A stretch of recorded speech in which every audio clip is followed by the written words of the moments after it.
तो अब बात कर रहे हैं ईएम वेव की प्रॉपर्टीज की।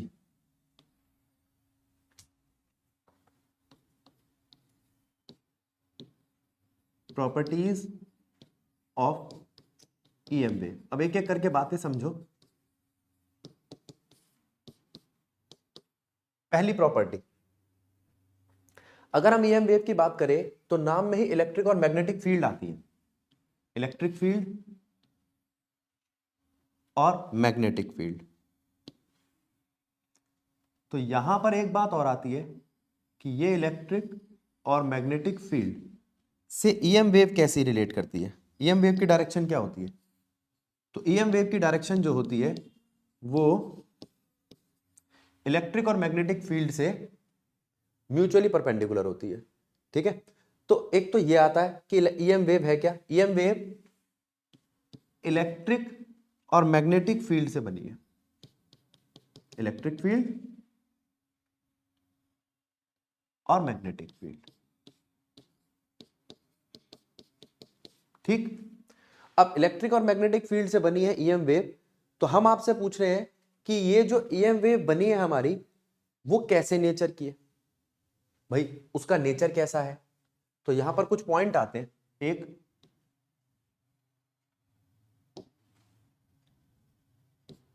ईएम वेव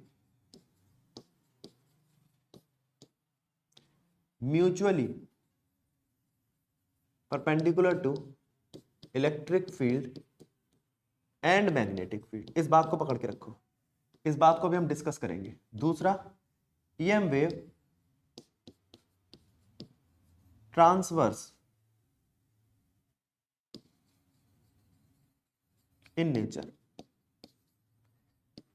ये ट्रांसवर्स नेचर की होती है। एक तो ये ट्रांसवर्स नेचर क्या होता है और ये इन दोनों से म्यूचुअली परपेंडिकुलर क्यों है, इसकी बात करते हैं सबसे पहले हम।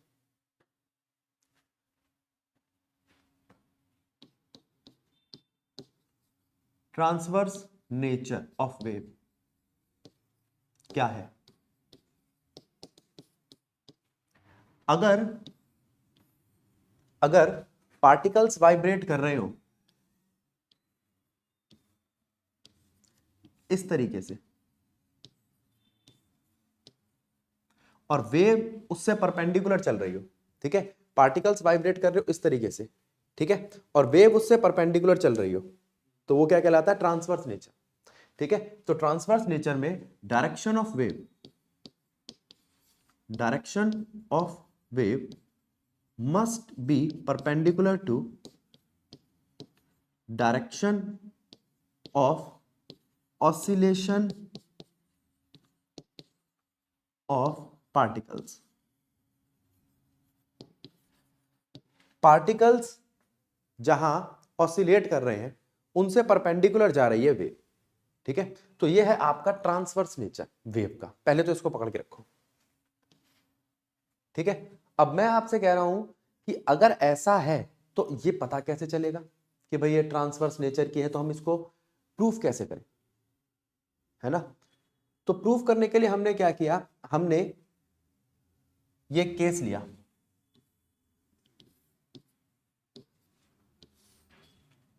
अगर मैं आपको ये कहूं कि इलेक्ट्रिक फील्ड एक्स एक्सिस पे, मैग्नेटिक फील्ड वाई एक्सिस पे, तो ईएम वेव जेड एक्सिस पे होगी। इस बात को हम प्रूव कर रहे हैं। कैसे करें? यानी कि ईएम वेव ट्रांसवर्स नेचर की है, ईएम वेव ट्रांसवर्स नेचर की है और ईएम वेव की डायरेक्शन क्या है, ये दो बातें प्रूव करना चाह रहे हैं। ठीक है, तो ईएम वेव ट्रांसवर्स नेचर की है, उसको बताने के लिए मैंने क्या किया, यहां पे एक क्यूब देखा।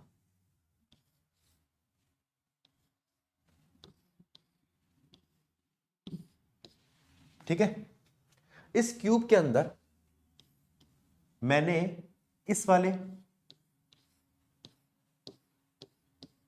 और इस वाले फेस को देखा। ठीक, क्यूब देखा, क्यूब के अंदर ये दो फेस देखे और यहां पर ये बता दिया ये एक्स एक्सिस है, ये वाई एक्सिस है, ये जेड एक्सिस है। ठीक, उसके बाद हमने इनको नाम दे दिया, इसको दे दिया A B C D EF GH। ठीक ठीक है। अब मैंने कहा गॉस थ्योरम क्या कहती है, पहले तो ये बताओ।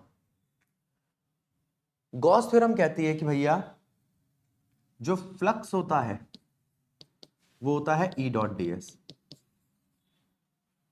जो फ्लक्स होता है वो होता है E डॉट ds। क्लोज अभी करूंगा इसको, close integral E dot ds का इंटीग्रल। ठीक है ठीक है, या surface integral of electric field. तो हमने आपसे कहा ये E डॉट ds निकालो। इलेक्ट्रिक फील्ड का है ये रही, उधर ले तो माइनस की इलेक्ट्रिक फील्ड। ठीक है, अच्छा ठीक है। अब हमने हिसाब लगाना चालू किया तो हमें पता चला कि यहां पर एक चीज और आती है, वो होता है cos theta. ES cos theta. और कॉस थीटा की एक और खास बात है, अगर थीटा हो 90 तो वैल्यू कॉस 90 की होगी 0।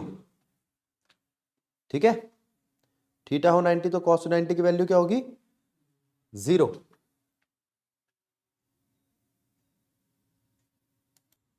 तो मैं ये आपसे कह रहा हूं कि यहां से GT लगाओ तो फ्लक्स क्या बनता है E डॉट ds। तो आपने कहा भैया लगा दिया। अब यहां पर एक तो कॉस थीटा मैंने ये बताया और एक कॉस थीटा ये बताया। थीटा अगर 0 डिग्री होगा तो कॉस 0 क्या होता है प्राची, कॉस 0 क्या होता है बेटा,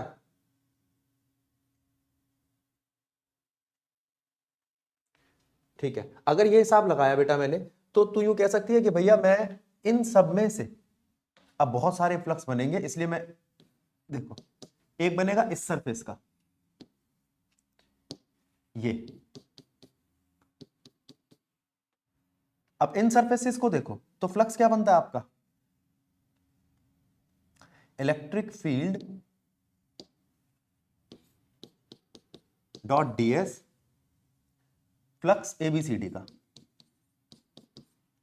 प्लस दूसरी वाली कौन सी है EFGH का, EFGH का। गलत लगे तो टोक देना। फिर ऊपर वाली सरफेस का, उसको मैं अलग रंग से कर रहा हूं, नीचे वाली सरफेस का।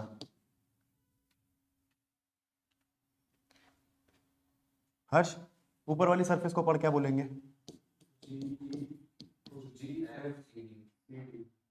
CDFG, GF जो मर्जी लगा लो। ठीक है, अब नीचे वाली सरफेस को पढ़ना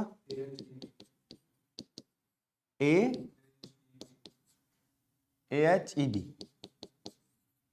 ठीक है, जरा ध्यान दो, ये वाई एक्सिस वाली अगर वाई एक्सिस पे होती ना तो काम करता है, तो मैं ऐसी समझाने के लिए लिख रहा हूं, ये आपको पेपर में नहीं लिखना। ये वाई एक्सिस वाली, ये एक्स एक्सिस वाली, बची कौन सी जेड एक्सिस वाली।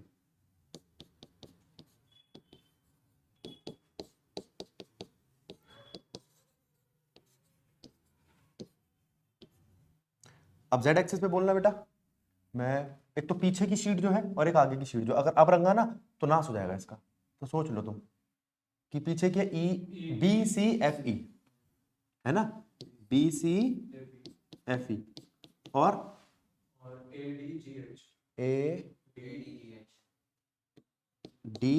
ADGH। अब देखो, अब मैं आपसे कहता हूं कि अगर मैं ये वाली एक्स एक्सिस की इलेक्ट्रिक फील्ड लूं तो वो तो बचती है, बाकी सब क्या हो जाती है 0। मैं ये बात कर रहा हूं किससे, प्राची से। प्राची बात ठीक है, ये 0 क्यों है, क्या जवाब देगी, क्योंकि यहां पर cos 90 लग रहा है और उसकी वजह 0 है। क्लियर है ना, ना वो 2 बच गई ना एक्स एक्सिस की, वहां पर cos 0 लग रहा था। अब ये मत कहना, अब ये मत कहना कि भैया यहां 90 लग रहा है, मैं कई बार बता चुका हूं यहां पर एक नॉर्मल वेक्टर होता है। ठीक है, उसके हिसाब से, नॉर्मल वेक्टर के हिसाब से। अच्छा, कोई बहुत पुरानी बात नहीं है GT। अब मैं आपसे बात कर रहा हूं, ये इसमें क्या आया था आपका, क्या पूरी सरफेस आ गई थी क्या, ये जो जितने भी आपने इक्वेशंस ली, इसमें क्या बंद हो गई सरफेस, क्लोज हो गई सरफेस, क्यूब बन गया? आ जाओ। तो क्या मैं इसको ये नहीं लिख सकता?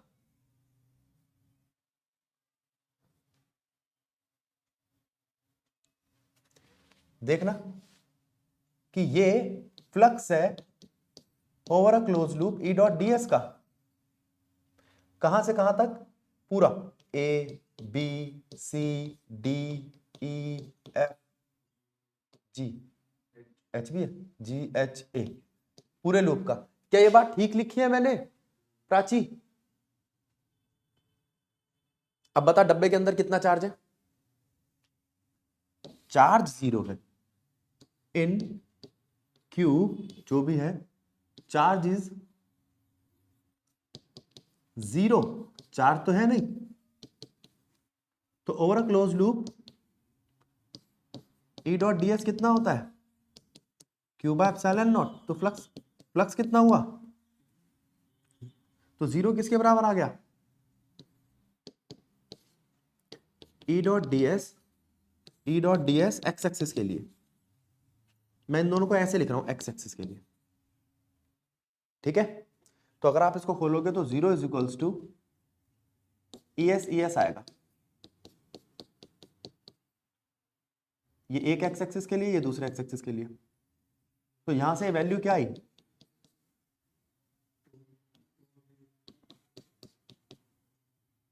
यहां पर इक्वेट कैसे कर दें हम?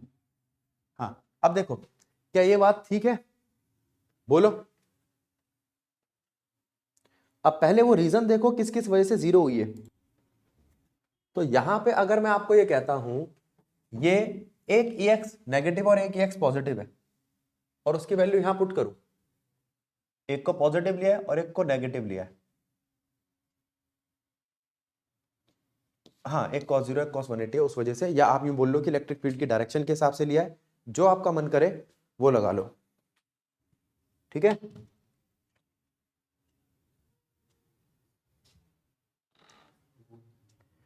तो अगर मैं आपसे ये बोलूं कि अगर ये वाला फॉर्मूला लगाएं, तो क्या यहां से ये वैल्यू आ सकती है कि EX S is equals to EX S। अब तुम कहोगे ये क्या बकवास है, तो उसके लिए आप इसको E डैश कर लो। अब बच्चे पूछते हैं भैया जब इलेक्ट्रिक फील्ड एक है तो आपने E वहां पे EX डैश और यहाँ EX क्यों करा? मैं ये बताना चाहता हूं कि इलेक्ट्रिक फील्ड एक है, ये प्रूव करना है मुझे। तो ये लगाने पर मुझे पता क्या चला कि EX तो बिल्कुल बराबर है EX डैश के। इसका मतलब क्या है? इलेक्ट्रिक फील्ड कांस्टेंट है। सिमिलरली फॉर मैग्नेटिक फील्ड, कि मैग्नेटिक फील्ड कांस्टेंट होगी जब इस तरीके का पूरा लगाऊंगा मैं। तो मैंने आपसे पूछा एक्स एक्सिस पे क्या है, जो गिवन केस था, गिवन केस के हिसाब से बेटा एक्स एक्सिस पे क्या है? बताओ क्या है एक्स एक्सिस पे? इलेक्ट्रिक फील्ड, वो भी कैसी? और वाई एक्सिस पे क्या है? मैग्नेटिक फील्ड, और वो भी कैसी? कांस्टेंट। अब आपको ये बोलना है कि कांस्टेंट इलेक्ट्रिक फील्ड और constant magnetic field do not produce any energy. और वो एनर्जी कौन है यहां पे? आपकी वेव। नाम तो अपन उसको बाद में देंगे, ईएम वेव, अभी तो ये वेव है। और ये जो वेव है ना आपकी ईएम वेव, ये पैदा ही नहीं हो रही कहां पे? एक्स एक्सिस और वाई एक्सिस पे। तो कहां पैदा हो रही है? तो देखो, तो हम कहते हैं ये जैसे जैसे बढ़ती है उसी तरीके से वाई एक्सिस की वैल्यू भी बढ़ती है और घटती है। तो हम आपके एक बात जानते हैं भैया, जो एनर्जी होती है वो कंजर्व रहती है। क्या ये बात जानते हो प्राची? ये बात ठीक है? अगर वो बात ठीक है तो उस हिसाब से ये जो एनर्जी बढ़ और घट रही है, अगर इलेक्ट्रिक फील्ड में एनर्जी बढ़ती है और घटती है तो मैग्नेटिक फील्ड में भी एनर्जी बढ़ती है और घटती है। और इसकी वजह से होता क्या है? एक एनर्जी पैदा होती है, एक्स एक्सिस में पैदा हो नहीं सकती, एक्स एक्सिस में और वाई एक्सिस में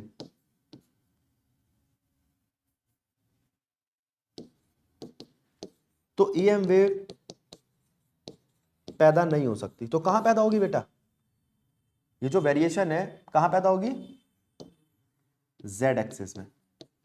ठीक है, और अगर जेड एक्सिस में पैदा होगी तो इससे तुझे क्या पता चला? अब यहां से दो बातें पता चल गई। From here we conclude direction of EM wave which is perpendicular to electric as well as magnetic field। जो इलेक्ट्रिक फील्ड और मैग्नेटिक फील्ड से परपेंडिकुलर है, जो इलेक्ट्रिक फील्ड और मैग्नेटिक फील्ड से परपेंडिकुलर है, वो है ईएम वेव की डायरेक्शन। एक बात। दूसरी बात,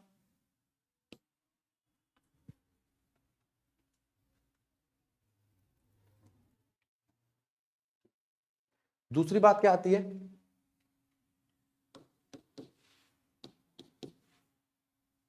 electric field, EM wave is transverse in nature. क्यों? क्योंकि it is mutually perpendicular, sorry, to oscillation of particles. बोलो ठीक बात है गलत बात बच्चों? ठीक है, लेकिन अब कोई कहे ईएम वेव की डायरेक्शन निकालना, तो ईएम वेव है क्या?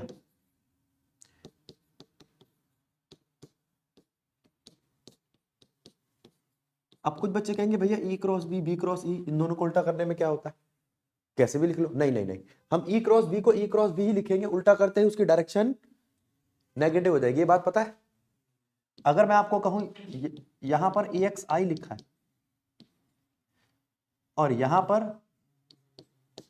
ई बी वाई जे लिखा है, तो ईएम वेव की डायरेक्शन क्या आएगी? ई एक्स बी वाई आई क्रॉस जे। आई क्रॉस जे क्या होता है? के। लेकिन यहीं पे अगर मैं उल्टा कर दूं, ई एक्स की जगह ई वाई ले लूं और बी वाई की जगह ये, मतलब इसको ऐसा कर दो, देखना, ई इलेक्ट्रिक फील्ड को ले लूं वाई, वाई जे क्रॉस बी एक्स आई, तो क्या होगा?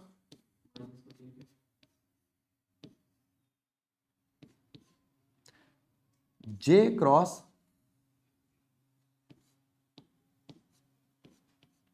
आई क्या होगा?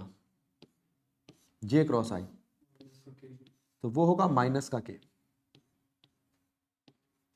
इस बात को समझो, जे क्रॉस आई होगा माइनस का के। क्या ये बात समझ में आई बच्चों?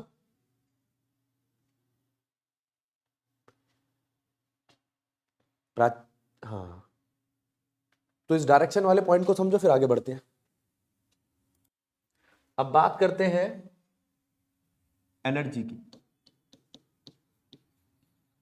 Energy of EM wave. अभी तक हमने डायरेक्शन देखी है और ट्रांसवर्स नेचर, दो बातें करी है। अब तीसरी बात पे आए एनर्जी की। तो एनर्जी की बात करूं तो ईएम वेव में कौन सी एनर्जी आएगी? तो मैंने आपसे कहा भाई ईएम वेव में दो तरीके की एनर्जी आ सकती है, एक इलेक्ट्रिक फॉर्म और एक मैग्नेटिक फॉर्म। तो याद करते हैं हम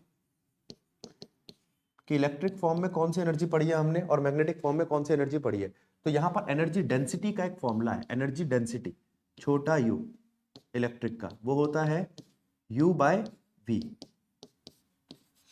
और ये आती है सॉल्व करके आपकी half epsilon naught e square. ठीक है, और अगर इसी तरीके से मैं मैग्नेटिक की बात करूं तो मैग्नेटिक की आती है हाफ 1/म्यू naught b square, half 1/μ0 b स्क्वायर। अब पहले आप इलेक्ट्रिक फॉर्म देखो ईएम वेव की और एक मैग्नेटिक फॉर्म देखो, तो एनर्जी की दो फॉर्म दिखाई दे रही है, एक इलेक्ट्रिक फॉर्म और एक मैग्नेटिक फॉर्म, और इसको पकड़ के रखो। कोई दिक्कत? तो टोटल एनर्जी कितनी होगी?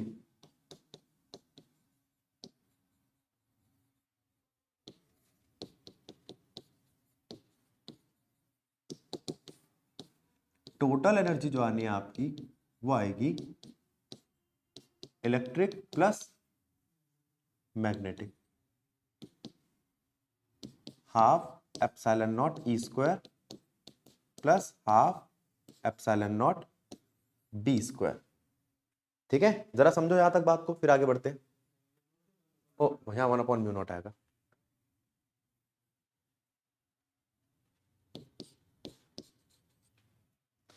अब यहां तक बात समझो, इलेक्ट्रिक फॉर्म और मैग्नेटिक फॉर्म, फिर इसको आरएमएस वैल्यू में कन्वर्ट करते हैं। ठीक है,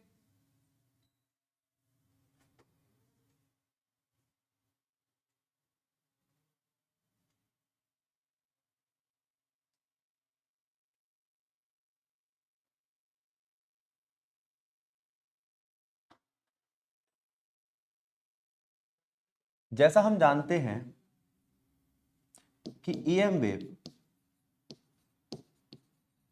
साइनोसाइडल है,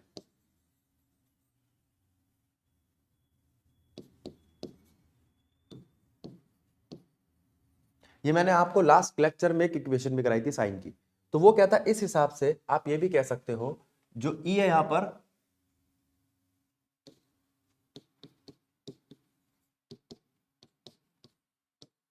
वो ई आर एम एस है, और जो बी है वो बी आर एम एस है ये वैल्यू। तो इसके अंदर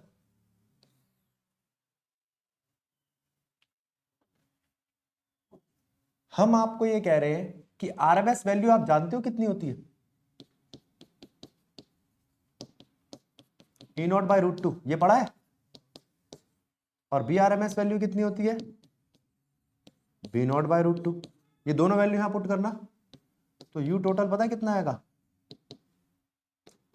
half epsilon naught e square by 2 E0 square plus half epsilon not B0 का स्क्वायर बाय 2। अब बोलो ये सही है या गलत है?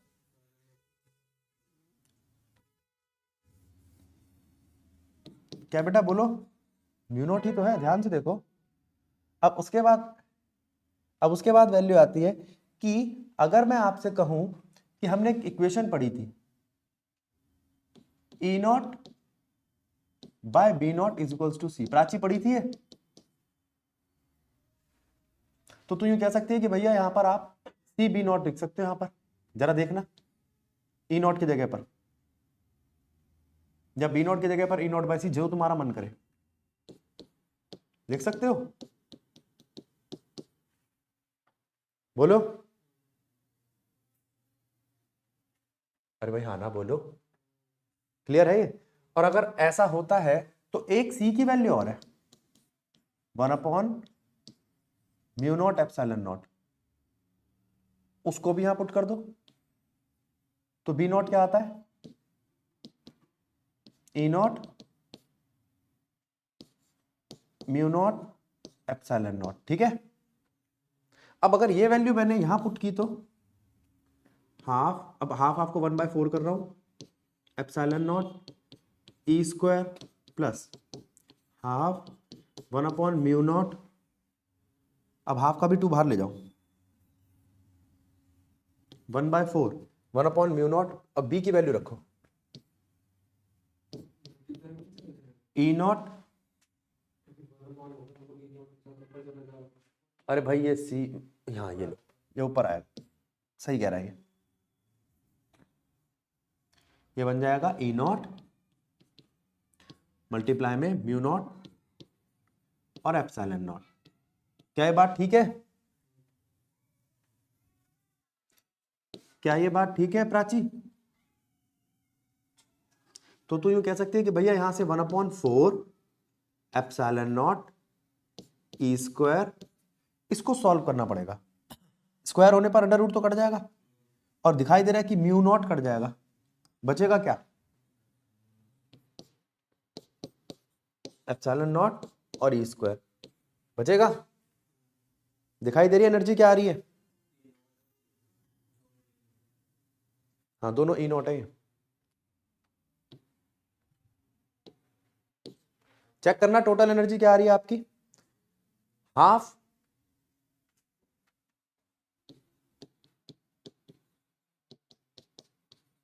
ई नॉट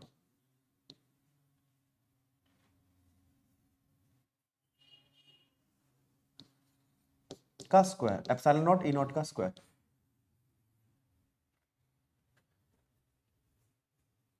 अब इस पेज को पढ़ो, क्या ये बात ठीक लिखी है प्राची? ध्रुव बात ठीक है? ठीक है। तो अगर यू टोटल की बात करें तो आपकी ये आती है। इसको अगर कोई यूं कहे कि भैया मैं तो इसको इसमें कन्वर्ट करूंगा कि आरएमएस वैल्यू में, हाफ एप्सिलॉन नॉट, तो आरएमएस वैल्यू यहां से पकड़ो, ई आरएमएस कितना होता है? √2 ऑफ ई नॉट बाय √2।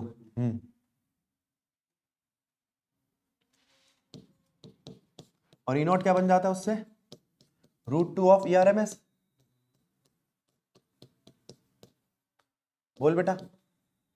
और अगर वो वैल्यू तो यहां पुट कर देगी तो यहां पर क्या आएगा? √2 ऑफ ई आरएमएस।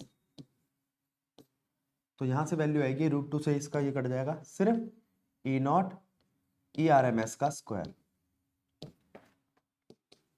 सिमिलरली ऐसा ही होगा मैग्नेटिक के साथ। आप कह सकते हो यू टोटल होगी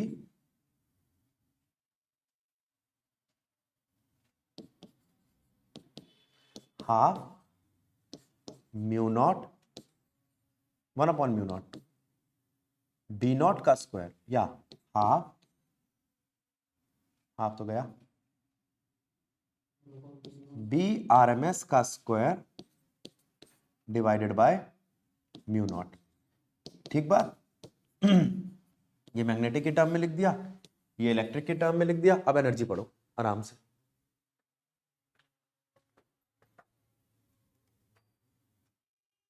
ध्यान दो, बात आती है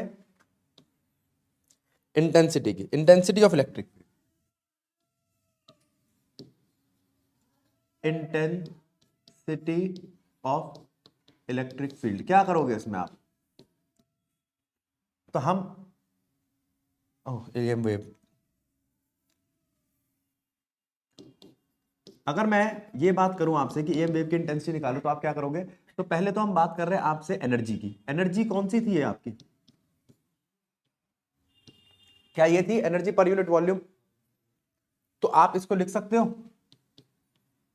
कि यू होगा आपका energy per unit volume multiply में volume, energy per unit volume multiply में वॉल्यूम। ठीक बात या गलत बात? बोलो। ठीक है। अब वो कहता है क्या आप ये लिख सकते हो, ये छोटा यू तो ठीक है, अब ये पर यूनिट वॉल्यूम का मतलब क्या आपका? एरिया इंटू लेंथ, और लेंथ का मतलब क्या है? Velocity into time. बोलो। अब वेलोसिटी कहां है तुम्हारे पास? Velocity of light into time. ठीक, ये बनी आपकी एनर्जी। U is equals to small u multiply में एरिया मल्टीप्लाई में C इंटू डेल्टा टी। इसको पकड़ के रखो। अब तुम्हें क्या निकालनी है? तुम्हें निकालनी है इंटेंसिटी ऑफ ईएम वेव। अब इंटेंसिटी क्या है बताओ? अगर मैं आपसे बात करूं यहां पे इंटेंसिटी की, तो इंटेंसिटी है energy per unit area into time. यहां पर आपको देखना है कि जो आपकी इंटेंसिटी है वो चेंज कर रही है इलेक्ट्रिक फील्ड को, सॉरी एनर्जी को इसको यू से लिख लो, बार बार मैं ही कंफ्यूज हो रहा हूं, तुम भी हो जाओगे, एरिया और टाइम की रिस्पेक्ट में, एरिया और टाइम के रिस्पेक्ट में, ठीक है। तो अभी तो थोड़ी देर पहले बताया था ये होता है छोटा u area c into delta t. अब इसको भी डेल्टा टी ले लो बेटा। तो क्या क्या चीजें दिख रही है बेटा कटती हुई? तो यहां से इंटेंसिटी क्या आई? ये ठीक बात है गलत बात है? देखो इंटेंसिटी क्या है आपकी,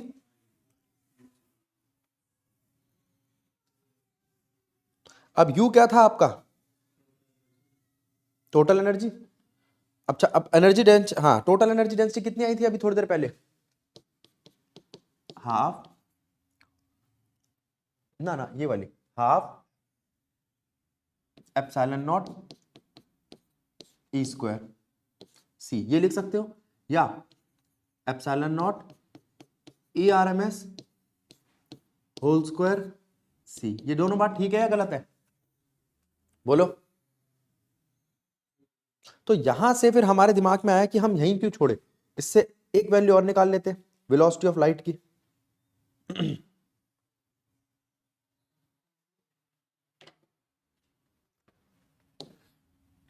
velocity of EM wave in vacuum c is equals to 1 upon mu not epsilon not. ये दोनों वैल्यू कहां से लाके पुट करी? अभी जो पीछे इक्वेशन बताई है, इस इक्वेशन के अंदर c की वैल्यू को ढूंढा और c की वैल्यू हमारे यहां से सॉल्व करने के बाद ये आई। हमारे पास ये मैग्नेटिक और ये इलेक्ट्रिक फॉर्म में है, ठीक है, तो बन गया ये आपका ईएम वेव। दूसरी बात, ये क्या है? ईएम वेव, ये वेलोसिटी, ये ईएम वेव का कांस्टेंट, ये मैग्नेटिक फील्ड का इलेक्ट्रिक फील्ड का। अब कोई कहे फॉर मीडियम, अभी मैंने ऊपर क्या लिखा है? वैक्यूम। अगर मैं मीडियम की बात करूं तो क्या यही रहेगा ध्रुव? ये क्या मीडियम के लिए कोई नया चेंज आता है? म्यू आर आ जाता है, ई आर आ जाता है, आ जाता है। म्यू आर क्या है, ई आर क्या है? म्यू आर है रिलेटिव, जरा बताना रिलेटिव क्या होता है? रिलेटिव होता है mu medium divided by mu naught, और यहां पर e medium divided by epsilon naught. तो यहां से आपके पास म्यू मीडियम की वैल्यू क्या आई? म्यू आर, और यहां से ई मीडियम की वैल्यू क्या आई? A r into a naught. ये दो पहले वैल्यू देखो आप, ठीक है, रोक दो यहां पे बात पॉइंट को। अब यहां से अगर आपने दो वैल्यू उठाई है तो इन दोनों वैल्यू को आप पुट कर दो इसमें। किसी मीडियम के लिए मैं वेलोसिटी को सी नहीं कहूंगा क्योंकि सी की वैल्यू फिक्स है मेरे पास 3 इंटू 10⁸ मीटर पर सेकेंड, लेकिन वी तो कह सकता हूं। वी कहूंगा तो यहां पे आएगा म्यू मीडियम मल्टीप्लाई में ई मीडियम, ये लो। अब म्यू मीडियम का है भाई? Relative mu, mu naught relative R E not. अब आप चाहो तो इसको ऐसे लिख सकते हो 1 अपॉन, क्योंकि इसकी वैल्यू है मेरे पास, म्यू नॉट और ई नॉट को अलग लिख लो, और म्यू आर और ई आर को अलग लिख लो, और ई आर के एक और नाम है डाइलेक्ट्रिक कांस्टेंट के, ये भी लिखा जा सकता है। जल्दी से वेलोसिटी ऑफ ईएम वेव को देखो, फिर आगे बढ़ते हैं। अब यहां पर हमने कुछ प्रॉपर्टीज देख ली है ईएम वेव्स की, ये वो प्रॉपर्टीज है जो कॉमन है। एक चीज और है ईएम वेव में, प्रोडक्शन, जो मैंने आपको बताया भी था। तो अब मैं कुछ चीजें देख रहा हूं, जरा ध्यान दो, प्रॉपर्टीज ऑफ ईएम वेव्स पढ़ रहा हूं। कह रहा है यहां पर कुछ नीचे दी हुई ईएम वेव की प्रॉपर्टीज है। पहली, electromagnetic wave are produced by, अच्छा प्रोडक्शन किससे होती है? मैंने बोला ना अभी, पहला पॉइंट ही मैंने बोला था प्रोडक्शन। तो आप याद करो हमने किस किस चीज से प्रोड्यूस करी थी? प्रोडक्शन ऑफ ईएम वेव,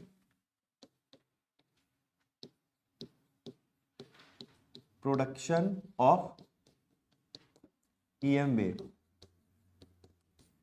याद है? एक्साइटेशन ऑफ एटम और LC oscillator, vibration of atom और मॉलिक्यूल,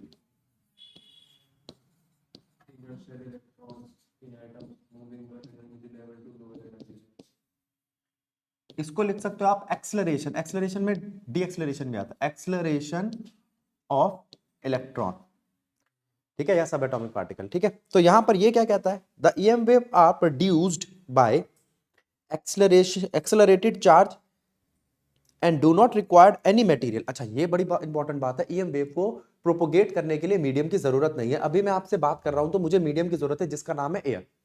अगर मैं एयर में बोलता हूं तो मेरी जो वेव है वो साउंड है। अब वेव किस किस तरीके की होती है, वेव दो तरीके की होती है, एक मैटर वेव, दूसरी का नाम, अब ये नहीं होता कोई नाम, मैं ऐसे ही लिख रहा हूं, non matter wave. Non matter wave कोई होती नहीं है, लेकिन नॉन मैटर वेव की कैटेगरी को हम क्या कहते हैं, ईएम वेव। तो ईएम वेव वो वेव है जो मैटर, जिसके लिए मैटर की रिक्वायरमेंट नहीं है। मैटर वेव वो है जिसमें मैटर की रिक्वायरमेंट है, जैसे साउंड। क्या है बात ठीक है? अगर मैं आपसे बात कर रहा हूं तो मैं साउंड का यूज कर रहा हूं, जो साउंड है वो वेव वो एयर का इस्तेमाल करती है प्रोपोगेट होने के लिए। लेकिन अगर ईएम वेव भी प्रोपोगेट होने के लिए एयर का इस्तेमाल करती है, तो हमारे पास एक लाइव एग्जांपल है ईएम वेव का, जिसे हम बोलते हैं लाइट, जो सन से आती है। सन से लेके अर्थ के बीच में स्पेस आता है, स्पेस का मतलब वहां पे कोई मीडियम नहीं है, वैक्यूम है, तो वहां पे लाइट कैसे चलती? इसका मतलब लाइट वैक्यूम में ट्रेवर्स कर सकती है, और हम तो कहते हैं और तेज ट्रेवर्स करती है, ठीक है। तो यहां वो कहता है इसको किसी मीडियम की जरूरत नहीं है, ये बात समझ में आती है। The direction of oscillation of electric and magnetic field are perpendicular to each other as well as perpendicular to the direction of propagation of EM wave. Electric field अगर इधर होगी, मैग्नेटिक फील्ड अगर इधर होगी, तो ईएम वेव की direction दोनों से परपेंडिकुलर होगी, और इलेक्ट्रिक फील्ड और मैग्नेटिक फील्ड भी आपस में परपेंडिकुलर होगी, ऐसा ये पॉइंट कहता है, ठीक है। अगला, oscillation of electric field and magnetic field are in same phase. हाँ, अगर ऑसिलेशन देखूं मैं इलेक्ट्रिक फील्ड और मैग्नेटिक फील्ड का, तो वो सेम फेज में है, और वो फेज म्यूचुअली परपेंडिकुलर है इलेक्ट्रिक फील्ड से। सी की वैल्यू निकाली यहां पर हमने 1/, ये जो बताया भी आपको, 1/√μ0 एप्सिलॉन नॉट, ये इसने चौथी प्रॉपर्टी बना ली। फिर एक प्रॉपर्टी, ये मैंने आपको लास्ट क्लास में बताया था इस प्रॉपर्टी के बारे में, C is equals to E0/B0, ठीक है, E0/B0, और C की वैल्यू क्या है, 1/μ0 एप्सिलॉन नॉट, ठीक है। जरा इस बात को समझो, आवाज आ रही है बच्चों? ठीक है। अब इसके बाद बारी आती है, वो कहता है इलेक्ट्रोमैग्नेटिक वेव जो है ना, उसका एक मोमेंटम भी है। इस पॉइंट को और देखो, momentum of EM wave, momentum of EM wave, इसको मैं पी से दिखा रहा हूं, ठीक है। अब मोमेंटम यहां पर है आपका energy per unit velocity, velocity of EM wave, ठीक है।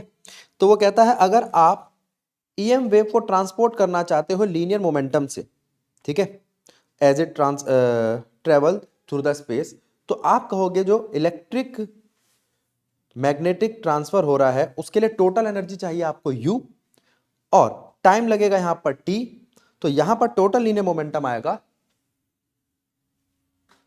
E/c या U/c, ठीक है। U क्या है आपका टोटल एनर्जी, और C क्या है यहां पर वेलोसिटी ऑफ लाइट, ठीक है। इंटेंसिटी के बारे में मैंने अभी थोड़ी देर पहले ही बताया है, ठीक है। तो यहां पे आपकी ईएम वेव की प्रॉपर्टीज होती है समाप्त। अगर मुझे टाइम मिला तो मैं प्रोडक्शन के लिए ईएम वेव प्रोड्यूस कैसे होती है उसके लिए एक अलग वीडियो बना दूंगा,